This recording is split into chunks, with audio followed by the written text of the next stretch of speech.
बात शुरू करेंगे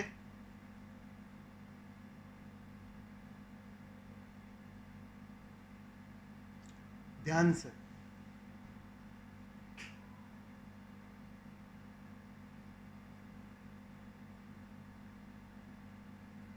ध्यान को जब तक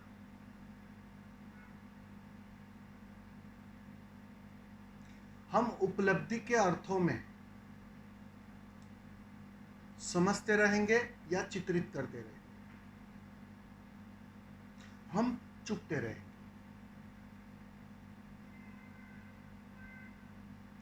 ध्यान को हम उपलब्धि के अर्थों में जानते हैं, बस यही सबसे बड़ी भ्रांति है।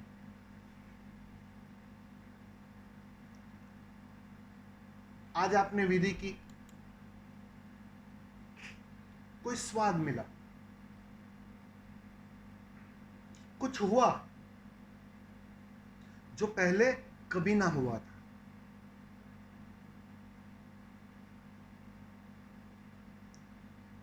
कल फिर से आपने विधि की, ऐसा ही कुछ घटा। अब गलती कहां हो रही है? उस कल के स्वाद को, अनुभूति को और आज के स्वाद को हम जोड़ देते हैं। जैसे लोग पूंजी इकट्ठा करते हैं, बाहर की दुनिया में रोज रोज कमाते हो तो उसे जोड़ते हो, तो वो आदत तो आसानी से जाएगी नहीं। तो हम ध्यान के स्वाद को भी जोड़ना शुरू कर देते हैं, बस यहां चुप हो जाती है। क्योंकि ध्यान कोई उपलब्धि नहीं है, मिला हुआ है, स्वभाव है जो तुमने कभी खोया नहीं। और जब भी उसे उपलब्धि के अर्थों में जानोगे तुम कि मैंने ऐसा ऐसा किया, ऐसे ऐसे चरण किए, तो परिणाम में ध्यान उपलब्ध हुआ। उपलब्ध नहीं होता है ध्यान। ध्यान का अर्थ ही है जहां तुम प्रथम बार खो गए, मिट गए, भले कुछ पलों के लिए ही सही, खो गए, तुम्हारा अस्तित्व समाप्त हो गया। ध्यान को अगर उपलब्धि ना समझकर खोने के अर्थों में अगर ठीक से समझोगे कि कुछ खोया, कुछ टूटा, कुछ मिटा, कुछ तुम में कमी हो गई, मैं समझता हूं तुम बात को आसानी से पकड़ लोगे। तुम उपलब्धि का अर्थ समझो। उपलब्धि का अर्थ परिणाम, मतलब भविष्य। तुम कुछ करोगे, परिणाम में फल उपलब्ध होगा। तो ध्यान तो तुम्हारा सदैव फल पर रहेगा। तुम फल की आकांक्षा से भरे हो, इसलिए जब भी तुम विधि करोगे, तुम फल की आकांक्षा से ही विधि करोगे। वो आकांक्षा बनी बनी रहेगी और फिर चूकते रहोगे।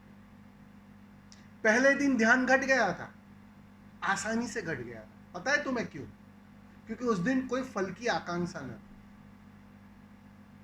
कृष्ण ने गीता में जिस निष्काम कर्म की बात कही है, उसी का नाम ध्यान है। उस निष्काम अवस्था को जब तक तुम उपलब्ध ना होगे, तब तक बात ना बनेगी। इसलिए ध्यान को किसी कृत्य के अर्थ में, किसी उपलब्धि के अर्थ में तुम अगर देखते रहोगे तो चूकते रहोगे। अनुभव हो जाएगा, लेकिन तुम करते क्या हो उस अनुभव का? तुम जोड़ते हो। ध्यान तो इसी क्षण की बात है। जरूरी नहीं है कि अगले पल वो बचा रहेगा। एक क्षण के लिए तुम खो गए और फिर से लौट आया अहंकार, फिर से लौट आया मन। तो पहली बात तो इसकी श्रृंखला नहीं हो सकती, इसकी उपलब्धि नहीं हो सकती। और धन की तरह तो बिल्कुल ही तुम जोड़ना मत, वो जोड़ा ही नहीं जा सकता। ये दुनिया ही अलग है। बाहर की दुनिया में एक एक दो तीन चार जुड़ते हैं, लेकिन इस ध्यान की जिसकी हम बात कर रहे हैं, जिस अंतर यात्रा की हम बात कर रहे हैं, वहां जुड़ नहीं सकता। वहां जोड़ना मन का ही एक खेल हो जाएगा। तुम फिर से भरने लगोगे। सारी विधियां तुम्हें खाली करने की विधियां हैं, सारी विधियां तुम्हें मिटाने की विधियां हैं, और जाने अनजाने फिर से तुम भर जाते हो। चाहे अनुभवों के अर्थ में ही सही, तुम अनुभव इकट्ठा करने लगते हो, तुम स्वादों को इकट्ठा करने लगते हो, और जो बुनियादी बात है वो चूक जाती है। इसलिए गौर करना इस बात पर। रोज विधियां जरूर करना, लेकिन ध्यान को उपलब्धि के अर्थों में इकट्ठा मत करना। जोड़ना मत, जोड़ोगे चूकोगे।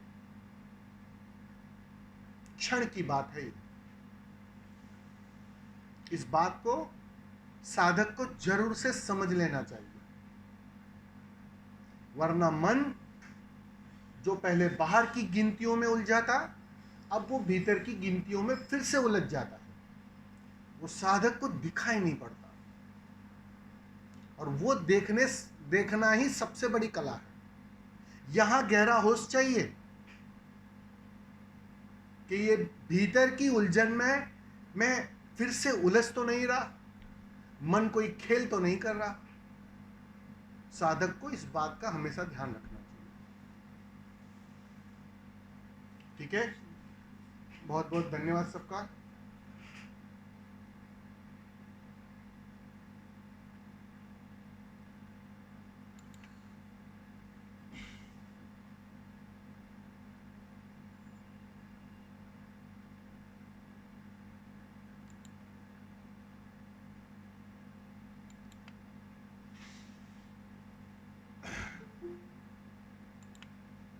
प्रश्न रहेंगे तो हम प्रश्न लेंगे।